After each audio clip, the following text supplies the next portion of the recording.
আজকের ভিডিওতে আল্লাহর সাথে শিরক সম্পর্কে কোরআন ও হাদিসের আলোকে একটি বিস্তারিত আলোচনা করা হবে ইনশাল্লাহ। ইসলামের দৃষ্টিতে সবচেয়ে বড় ও ভয়াবহ পাপ হল আল্লাহর সাথে শিরক করা। শিরক হল আল্লাহর একত্ববাদ বা তাওহীদের পরিপন্থী। এর অর্থ হল আল্লাহর সত্তা, গুণাবলী, ক্ষমতা অথবা ইবাদতের ক্ষেত্রে অন্য কাউকে তার অংশীদার বা সমকক্ষ মনে করা। শিরক শব্দের আবিধানিক অর্থ হল অংশীদারিত্ব, ভাগাভাগি। ইসলামী পরিভাষায় আল্লাহ তাআলার জন্য নির্দিষ্ট কোনো বিষয়ে অন্য কোনো ব্যক্তি বা বস্তুকে তার সমকক্ষ বা অংশীদার বানানোকে শিরক বলা হয়। যেমন আল্লাহর পাশাপাশি অন্য কারো ইবাদত করা, যেমন সিজদা করা, সাহায্য চাওয়া, মানত করা। সৃষ্টি, রিজিক দান, জীবন মৃত্যু নিয়ন্ত্রণ ইত্যাদি ক্ষেত্রে আল্লাহ ছাড়া অন্য কারো ক্ষমতা আছে বলে বিশ্বাস করা। আল্লাহর মতো জ্ঞান, ক্ষমতা বা গুণাবলী অন্য কারো আছে বলে মনে করা। কুরআন মাজিদে শিরককে সবচেয়ে বড় গুনাহ হিসেবে চিহ্নিত করা হয়েছে এবং এর ভয়াবহ পরিণতির কথা বারবার উল্লেখ করা হয়েছে। ১. শিরক ক্ষমার অযোগ্য পাপ। আল্লাহ তাআলা অন্য যে কোনো গুনাহ ক্ষমা করতে পারেন, কিন্তু শিরকের গুনাহ তওবা ছাড়া ক্ষমা করেন না। আল্লাহ বলেন, নিশ্চয়ই আল্লাহ তার সাথে শিরক করাকে ক্ষমা করেন না।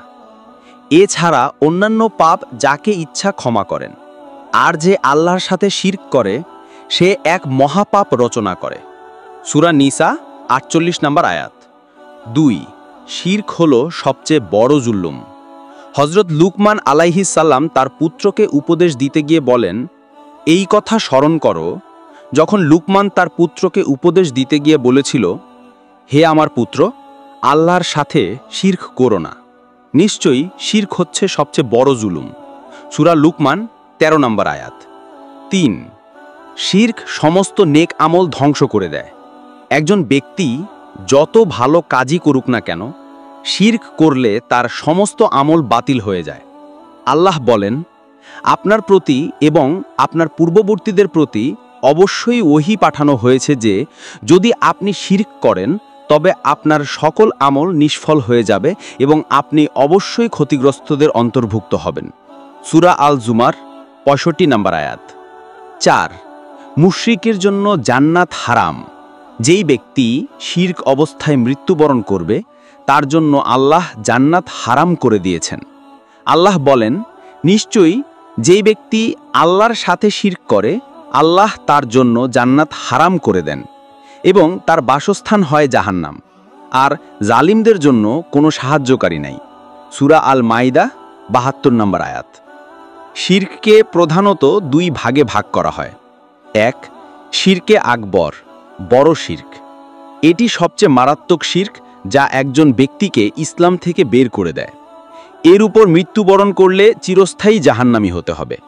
এর কয়েকটি উদাহরণ: ইবাদতে শিরক, আল্লাহ ছাড়া অন্য কারো উদ্দেশ্যে সিজদা করা, রুকু করা, কুরবানি বা মানত করা, যেমন কোনো পীর, কবর বা মাজারের কাছে কিছু চাওয়া। কর্তৃত্বে শিরক, আল্লাহ ছাড়া অন্য কেউ মহাবিশ্ব পরিচালনা করে, রিজিক দেয় বা ভাগ্য নিয়ন্ত্রণ করে এমন বিশ্বাস করা। আল্লাহর বিধানের বিপরীতে কোনো মানুষ বা কর্তৃপক্ষের আইনকে মেনে নেওয়া এবং হালালকে হারাম বা হারামকে হালাল মনে করা। ভালোবাসায় শিরক, আল্লাহকে ভালোবাসার মতো বা তার চেয়ে বেশি অন্য কাউকে ভালোবাসা। শিরকে আসগর, ছোট শিরক। এই ধরনের শিরক ইসলাম থেকে বের করে দেয় না, তবে এটি কবিরা গুনার চেয়েও মারাত্মক। এটি ব্যক্তির তাওহীদের পূর্ণতাকে নষ্ট করে দেয়। রিয়া বা লোক দেখানো ইবাদত, আল্লাহর সন্তুষ্টির পরিবর্তে মানুষের প্রশংসা পাওয়ার জন্য কোনো ইবাদত করা। আল্লাহ ছাড়া অন্য কিছুর নামে কসম খাওয়া, যেমন পিতামাতা, সন্তান বা কোনো পীরের নামে কসম খাওয়া।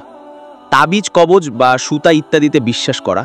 কোনো তাবিজ, পাথর বা সুতা নিজে থেকেই বিপদ দূর করতে পারে বা কল্যাণ আনতে পারে এমন বিশ্বাস করা। এই পর্যায়ে শিরক সম্পর্কে হাদিসের নির্দেশনা জানব। রাসূলুল্লাহ সাল্লাল্লাহু আলাইহি ওয়াসাল্লাম শিরকের ভয়াবহতা সম্পর্কে বহু হাদিসে সতর্ক করেছেন। ১. সবচেয়ে বড় পাপ। আবু বকর রাদিয়াল্লাহু আনহু থেকে বর্ণিত, রাসূলুল্লাহ সাল্লাল্লাহু আলাইহি ওয়াসাল্লাম বলেন, আমি কি তোমাদেরকে সবচেয়ে বড় পাপ কোনটি তা জানিয়ে দেব না? আমরা বললাম, হ্যাঁ হে আল্লাহর রাসূল। তিনি বললেন, আল্লাহর সাথে শিরক করা এবং পিতামাতার অবাধ্য হওয়া। সহিহ বুখারী। 2 ছোট শিরকের ভয়। মাহমুদ ইবনে লাবিদ রাদিয়াল্লাহু আনহু থেকে বর্ণিত, রাসূলুল্লাহ সাল্লাল্লাহু আলাইহি ওয়াসাল্লাম বলেছেন, আমি তোমাদের উপর যেই জিনিসের ভয় সবচেয়ে বেশি করি তা হলো শিরকে আসগর বা ছোট শিরক। সাহাবীগণ জিজ্ঞাসা করলেন, হে আল্লাহর রাসূল, শিরকে আসগর কি? তিনি বললেন, রিয়া বা লোক দেখানো আমল। মুসনাদে আহমদ, হাদিসটি সহিহ। 3 যে শিরক থেকে মুক্ত অবস্থায় মারা যাবে তার জন্য জান্নাত। জাবির রাদিয়াল্লাহু আনহু থেকে বর্ণিত, রাসূলুল্লাহ সাল্লাল্লাহু আলাইহি ওয়াসাল্লাম বলেন, যে ব্যক্তি আল্লাহর সাথে কোনো কিছুকে শরিক না করে মৃত্যুবরণ করবে সে জান্নাতে প্রবেশ করবে, আর যেই ব্যক্তি তার সাথে কোনো কিছুকে শরিক করে মৃত্যুবরণ করবে সে জাহান্নামে প্রবেশ করবে। সহিহ মুসলিম। 4 আল্লাহ ছাড়া অন্য কারো নামে কসম খাওয়া। ইবনে উমার রাদিয়াল্লাহু আনহু থেকে বর্ণিত, রাসূলুল্লাহ সাল্লাল্লাহু আলাইহি ওয়াসাল্লাম বলেন, যে ব্যক্তি আল্লাহ ছাড়া অন্য কারো নামে কসম খালো সে শিরক করল। আবু দাউদ, তিরমিজি। শিরক থেকে বাঁচার উপায়। 1 তাওহীদের সঠিক জ্ঞান অর্জন। আল্লাহ কে, তার ক্ষমতা ও গুণাবলী কি এবং ইবাদত পাওয়ার একমাত্র অধিকারী যে তিনি, এই বিষয়ে সুস্পষ্ট জ্ঞান রাখা। 2 ইখলাস বা একনিষ্ঠতা। যে কোনো ইবাদত শুধুমাত্র আল্লাহর সন্তুষ্টির জন্য করা। 3 আল্লাহর কাছে আশ্রয় প্রার্থনা। শিরক থেকে বাঁচার জন্য আল্লাহর কাছে দোয়া করা।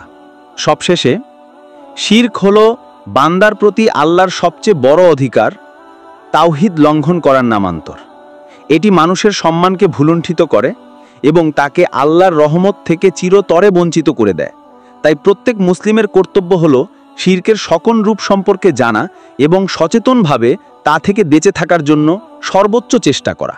আল্লাহ আমাদের সবাইকে এই ধ্বংসাত্মক পাপ থেকে রক্ষা করুন। আমিন।